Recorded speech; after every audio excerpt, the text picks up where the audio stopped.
بسم الله الرحمن الرحيم نحمده ونصلي على رسوله الكريم الحمد لله now that we're towards the end of the month Shawwal,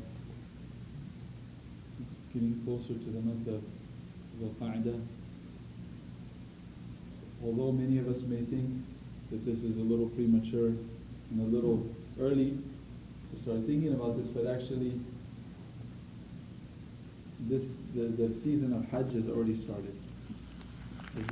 As we know that the season of Hajj, Muslim of Hajj, is Shawwal, Dhul-Qa'dah and Dhul-Hijjah. Alhamdulillah, not only have we started the month of Shawwal, but almost finished with the month of Shawwal. And it's very important for us to emphasize, in light of the time of the year we're in, the importance and the significance of Hajj in Islam. Because many of us, we have a lot of misconceptions, we have a lot of wrong ideas in regards to Hajj. And a lot of these ideas, they've been passed down from generation after generation. You know, they're in different cultures, different parts of the Muslim world. Many different misconceptions are prevalent. So it's very important that we overcome those misconceptions and we get the right outlook and understanding on, first of all, what is the objective of Hajj? Why do we go for Hajj? And secondly, who are the people who are required to go for Hajj? Allah subhanahu wa ta'ala tells us in the Quran, إِنَّ أَوَّلَ بَيْتٍ وُضِعَ لِلنَّاسِ لَلَّذِي بِبَكَّةَ مُبَارَكًا وَهُدًى لِلْعَالَمِينَ فيه آيات بينات مقام إبراهيم ومن دخله كان آمنا ولله على الناس حج البيت من استطاع إليه سبيلا ومن كفر فإن الله غني عن العالمين. Allah subhanahu wa ta'ala tells us in the Quran that the very first house that has been established for humanity, in other words, the first house of Allah, the first masjid which has been established for humanity to worship Allah and remember Allah therein, is the one which is in Bakkah. Bakkah, in other words, this is there's many different explanations by the ulama. What is the difference between Bakkah and what's the difference between Makkah? Many of the ulama are of the opinion that Bakkah is actually the older name, and Makkah is the name which was given later on. Some ulama are of the opinion that Makkah is actually the place, you know, the land or the region, and Makkah is the city. Wallahu alam sawab. The important thing is that we understand that this house of Allah subhanahu wa ta'ala, which is the first house, which was put for humanity to worship Allah subhanahu wa ta'ala in, is the one which is in Makkah. Mubarakan wa hudan lil alameen. And what is the quality of this house of Allah subhanahu wa ta'ala? Mubarakan. It is a place of barakah. It is blessed by Allah subhanahu wa ta'ala. Wa hudan lil alameen, and it is a means of hidayah, guidance for all of humanity. When people go to the house of Allah subhanahu wa ta'ala, as we know from many different riwayat and ahadith of Nabi sallallahu alayhi wa sallam, people when they go for Hajj, they come back having barakah in their lives. Such barakah which will continue till their death. When a person goes for Hajj, Allah subhanahu wa ta'ala will prevent them from ever becoming poor. It's the meaning of the hadith of Nabi sallallahu alayhi wa sallam, till their death. So this such barakah is acquired when we go to the house of Allah subhanahu wa ta'ala. Or should I say can be acquired when we go to the house of Allah subhanahu wa ta'ala. Because we have to understand that these promises of Allah subhanahu wa ta'ala are not unconditional.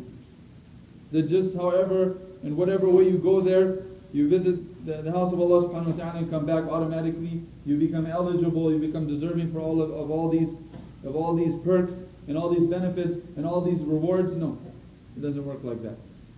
Allah subhanahu wa ta'ala will give us all those rewards when we go with, first and foremost, the correct understanding that what is the objective of Hajj. And also, we perform the Hajj as it's meant to be performed. Because the unfortunate reality is, many people, they go for Hajj, they come back from Hajj, and they have no idea what they're going for.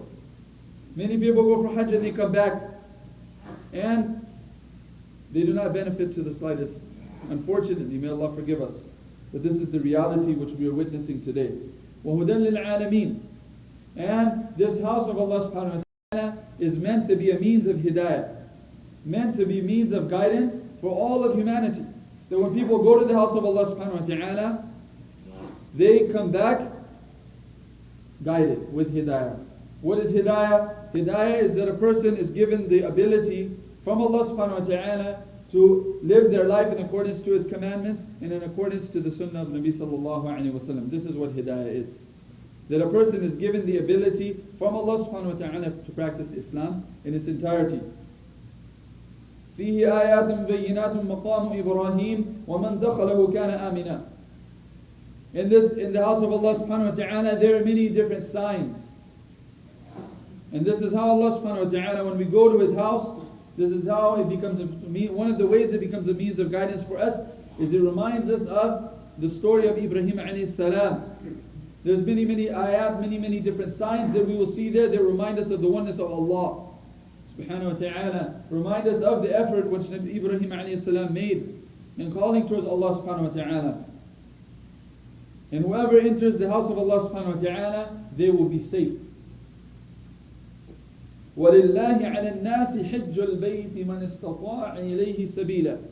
Allah subhanahu wa ta'ala is telling us that it is the right of Allah, for Allah subhanahu wa ta'ala upon humanity, is the right that they go to visit His house. It is the right of Allah subhanahu wa ta'ala that we go and we visit His house, we visit the Kaaba, we go to Mecca and we perform the arkan of Hajj. But for whom?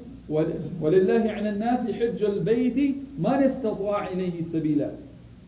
Everyone who is capable of finding their way to the house of Allah subhanahu wa ta'ala, for them it is an obligation that they go, and it is not only obligation, but it is a right of Allah subhanahu wa ta'ala upon us, that we go and we perform Hajj. وَمَنْ كَفَرَ فَإِنَّ اللَّهَ غَنِيٌّ عَنِ الْعَالَمِينَ. And whoever denies this, whoever refutes this, whoever disregards this and disbelieves in Allah subhanahu wa ta'ala and His commandments, then what happens? Allah subhanahu wa ta'ala is free from need of this entire world. Allah subhanahu wa ta'ala doesn't need me, He doesn't need you, He doesn't need anybody or anything. We go visit the house of Allah, we fulfill His commandments, we are the ones that benefit. He doesn't need us to go. But He has made this an obligation upon us for our own benefit, so that we can become guided. There was a time when people had this notion that when people go for Hajj, that now they need to come back as a different person. They need to be changed. And this is the hidayah that Allah subhanahu wa ta'ala has put in His house. This is the hidayah which we are supposed to come back with. But as one of the ulama said, that today, before, that we go to the house of Allah, we're supposed to come back with hidayah, with guidance. And today we come back with hadayah. In other words, we come back with gifts. We come back with gifts and souvenirs for everyone, to show everyone we went for Hajj. But we don't come back with guidance. And why is that? Because we've understood today that the Hajj is just a ritual. Hajj is just something we do for status, to boast and to brag that look at I did Hajj, I'm Haji. Or, I'm Haji Sab. Or I'm Haji. Before my name you should put Al-Hajj. So for this objective, with this intention, we go for Hajj. So this person will not get anything out of their Hajj. Or we can come back and say, oh, I did Hajj 10 times, or 20 times, or 30 times. Alhamdulillah. This is not the objective of Hajj. To show how much wealth we have, that we can go every year for Hajj. No. It's not a 5-star, or 6-star, or 7-star vacation. That we go and live in fancy hotels. Yes, of course, nowadays the situation is different. There is a lot of convenience to having accommodations close by the haram so that you can catch a salah with jama'ah. Sometimes just walking from the hotel, which is connected to the haram. It takes 45 minutes just to walk from your hotel room to the inside of the Masjid al-Haram in Mecca. And that's for the people who are right next to the haram. So imagine the people who are living, down the street or further than that. Imagine how much time it takes them to walk through the crowds. So yes, there are advantages to that, but my dear respected brothers, we don't go for Hajj so that we can eat in the nice buffets and spend time in the hotels, and then they have all of the luxuries in the hotel. They have the TV, na'udhu billah, shaitan box. They have all of the other things which make us forget about Allah subhanahu wa ta'ala. So you have people sitting there next to the house of Allah subhanahu wa ta'ala, not even making it for salah. Sometimes even they miss their salah. They sleep through their salah. Maybe some people, another deception of shaitan is all night long they'll go and do tawaf or do ibadah, and all day long they'll sleep and won't even wake up for Dhuhr, Asr, Maghrib. Night comes, then they go do ibadah all night long, and then all day long they sleep. All different types of things are going on there. So we have to first of all change our perspective and our understanding that Hajj is not a vacation. Hajj is not an outing.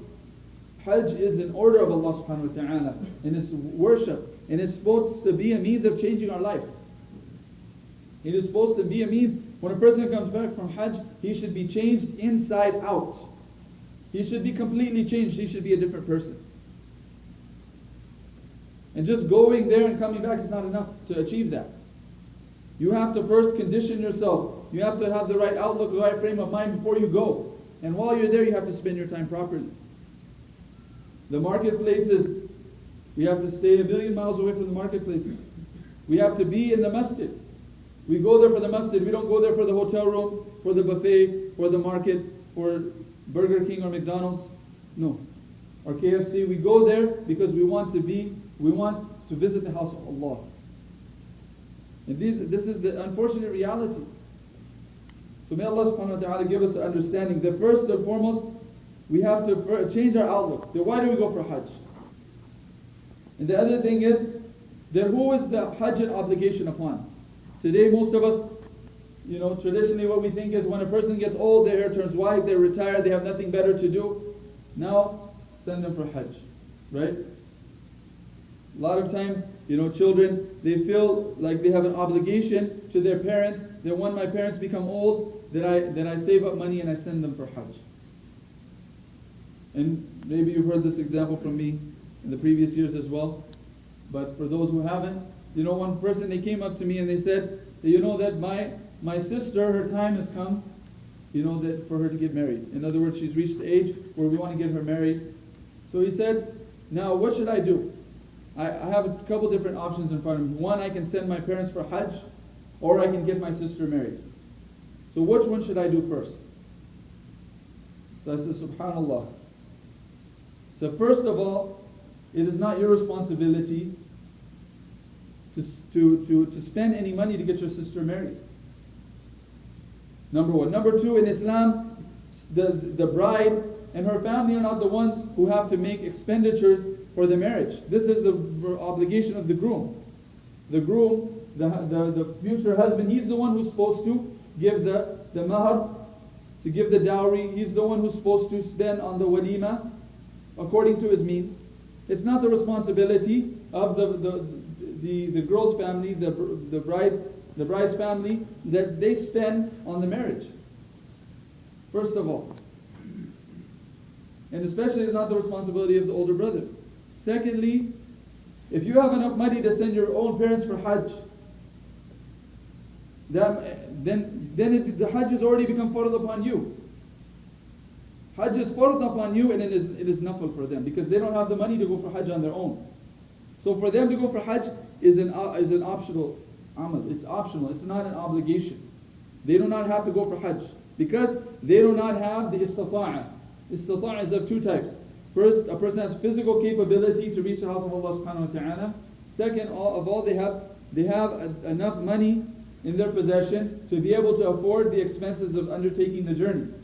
So if you're the one that has to spend on them to go perform Hajj, that means they don't have the money themselves. If they don't have the money, it's not fard upon them. Yes, they can go perform Hajj, they can perform nafil Hajj. Alhamdulillah, that's great.